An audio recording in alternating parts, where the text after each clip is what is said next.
Le premier bulletin Chartidiane que nous ouvrons avec le procès des 40 pêcheurs de Kayar et de Mboro, les mises en cause fixées sur leur sort ce mercredi. Ils sont 40 pêcheurs de Kayar et de Mboro à comparaître ce mercredi devant le tribunal de Thiès suite aux affrontements violents du 2 avril dernier ayant opposé donc les deux communautés. Pour rappel, ces événements ont causé un mort et plusieurs blessés et des pirogues qui ont été brûlées. Immigration clandestine fatigue 14 candidats arrêtés à la plage de Terou Baïsogui. Les faits se sont déroulés dans la nuit du 8 au 9 avril 2023. Le communiqué du haut commandement de la gendarmerie précise que des investigations ont permis d'interpeller l'organisateur du voyage hier aux environs de 17 h. Il est poursuivi pour trafic de migrants et mise en danger de la vie d'autrui. Et puis Ousmane Sonko et Mame Mbaye Niang se donnent rendez-vous à la cour d'appel de Dakar ce 17 avril. En première instance, l'opposant a été condamné jeudi 30 mars dernier à une peine de 2 mois de prison avec sursis et à payer aux plaignants 200 millions de francs CFA.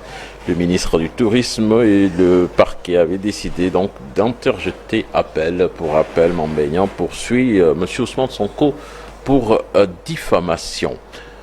La société civile a lancé une campagne de sensibilisation et de supervision citoyenne de la révision exceptionnelle des listes électorales. Le collectif des organisations de la société civile pour les élections présente des recommandations prioritaires formulées en prévision du scrutin présidentiel de février prochain, à savoir la modification des articles L29 et L30 du Code électoral, assurer la traçabilité des cartes d'électeurs, entre autres, suivant les explications d'Imam Mortar Ndiaye, interrogé par Cheikh Diop et Diafaraba. Fidèle à sa mission de régulateur du jeu politique, saisit cette opportunité pour présenter aux acteurs politiques les recommandations prioritaires formulées en prévision du scrutin présidentiel de février 2024, lesquelles pourraient éventuellement servir de base à la concertation envisagée. 1. Comme recommandation, la prise d'initiative par le chef de l'État en vue d'un apaisement du climat politique. 2. La modification des articles L29 et L30 du Code électoral de manière à abroger la déchéance électorale automatique. 3. Assurer la traçabilité des cartes d'électeurs de manière à localiser celles qui ne sont pas distribuées. Instauration d'un système d'enregistrement et de contrôle simultané dans des parrainages.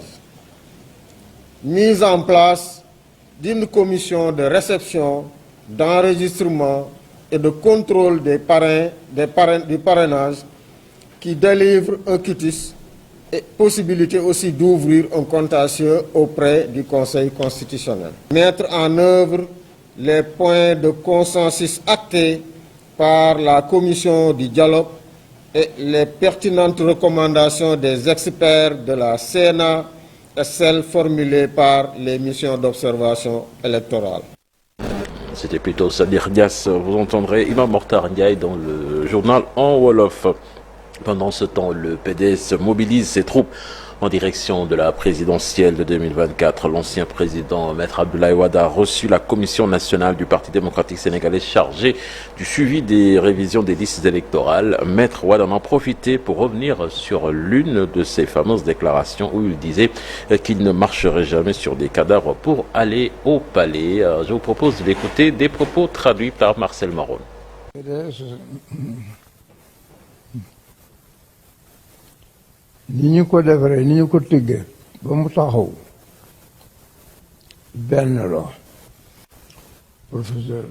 Un professeur espagnol qui s'intéressait au PDS pour un ouvrage m'a demandé « Est-ce que c'est vous qui avez dit que vous ne marcherez jamais sur les cadavres pour aller au palais ?» Je lui ai répondu « Oui, c'est bien moi. C'était très facile pour moi à l'époque de demander aux gens de m'amener au palais. Et ils allaient le faire, mais ce n'est pas dans notre constitution. J'ai préféré la voie des urnes. » Je ne marcherai jamais sur les cadavres pour aller au palais. Puis 5 morts et 37 blessés, c'est le bilan d'un grave accident survenu hier à la sortie de Louga. Il s'agit d'un bus de transport en commun en provenance de Dagana dans la région de Saint-Louis vers Dakar qui s'est renversé après un dérapage. Les blessés et les corps sans vie ont été évacués à l'hôpital Amadou Sakhir Mbaye de Louga, Tchernofal. L'accident s'est produit ce matin aux environs de 10 heures sur la route nationale numéro 2 à la sortie de Louga. Il implique un bus de transport en commun qui s'est renversé faisant un bilan de 5 morts sur le coup et 37 blessés dont 15 dans un état grave. Il s'agissait effectivement d'un dérapage suivi d'un renversement faisant au total 37 victimes dont 5 corps sans vie. 15 blessés graves et 17 blessés légers. Maintenant, toutes les victimes ont été assistées et évacuées au niveau de l'hôpital régional. Des corps sans vie déposés à la morgue de l'hôpital. À l'hôpital Amadou Sakhir Mbaye, les familles des victimes étaient sur place pour s'enquérir de la situation.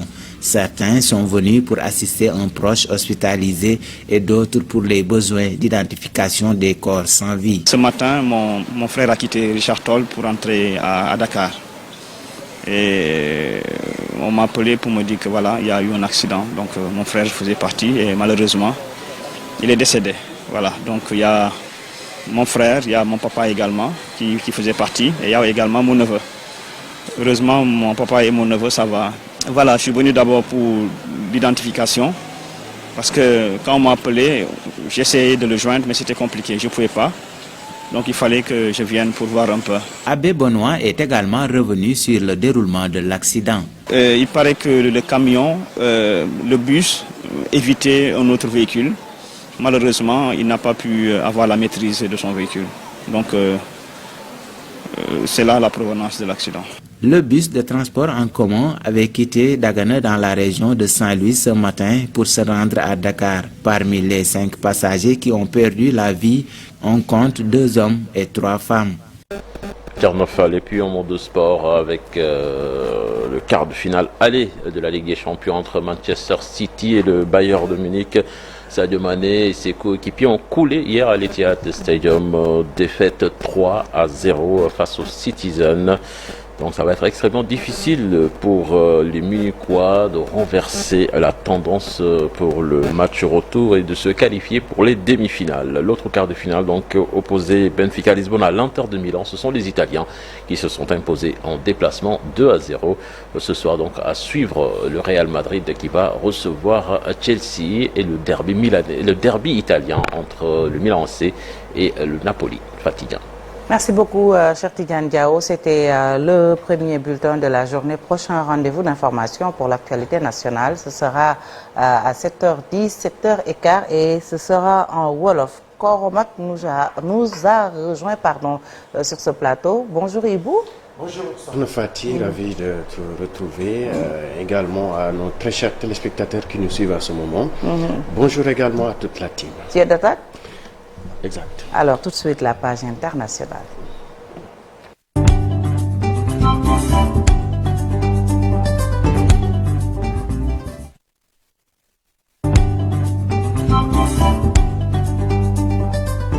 En Équateur, 9 morts dans l'attaque d'un village près de la Colombie.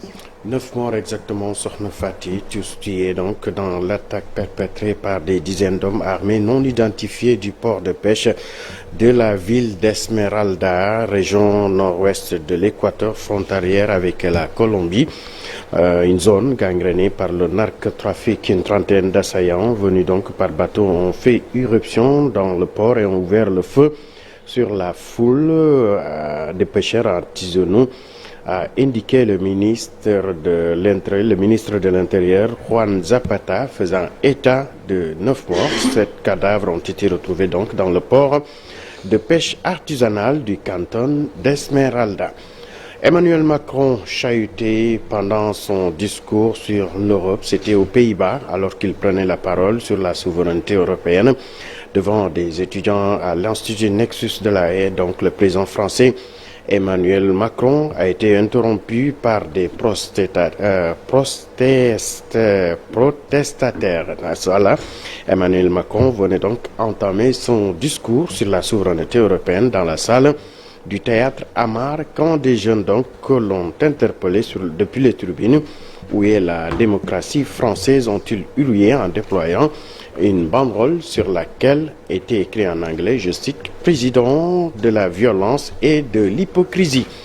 Au Burkina Faso, à présent, Marc Christian Kaboré et Simon Compaoré au chevet du MPP, l'ancien parti majoritaire au pouvoir jusqu'au putsch de janvier 2022, tente de se relancer avec l'aide de l'ex-chef de l'État et de son ancien président. Un temps resté discrète, leur implication n'est désormais plus un mystère. Depuis plusieurs semaines, Marc Christian Kaboré et Simon Compaoré sont à la manœuvre pour tenter de redonner son liste d'attente au mouvement du peuple pour le progrès. Fuite de documents américains, l'opposition sud-coréenne réclame une enquête pour espionnage. L'opposition donc sud-coréenne a exhorté Séoul à enquêter sur l'espionnage présumé des États-Unis dans le pays après la fuite de documents semblant révéler que Washington surveille son allié asiatique. Des documents divulgués en ligne semblent indiquer que les États-Unis ont espionné des conseillers du président Yoon Suk-yeol en matière de sécurité nationale afin de garantir des livraisons d'armes à l'Ukraine. Au Mali, Antonio Guterres, le secrétaire général de l'ONU, presse la junte au pouvoir d'accélérer le rythme pour rendre le pouvoir à des civils élus depuis début 2024, comme elle s'est incitée à engager dans un rapport destiné au Conseil de sécurité. Dans un rapport publié hier, à la veille d'une réunion du Conseil, Antonio Guterres s'inquiète également aussi de la persistance de la violence et de leur impact sur les populations et de l'impasse dans laquelle se trouve un important accord de paix entre l'État malien et des groupes armés du Nord. Et pour terminer, Sokhna Fati, note de sport, la Tunisie, immigration clandestine. Un club de foot évoluant en 4e division du championnat de Tunisie a dû suspendre donc ses activités après l'immigration clandestine d'une trentaine de ses joueurs vers l'Europe, a annoncé hier son président. Au cours de ces 3 dernières années, donc, pas moins de 32 joueurs du club amateur de Girmaou ont émigré vers l'Europe, a affirmé donc Kamel Meftahi. La suspension des activités du club se poursuivra jusqu'à ce que nous trouvions une solution avec la Fédération tunisienne de football, a ajouté le président Sokhna Fati. Merci beaucoup Ibou, c'était l'actualité internationale. Tout de suite, Café Presse, Café Court avec Cheikh Diop.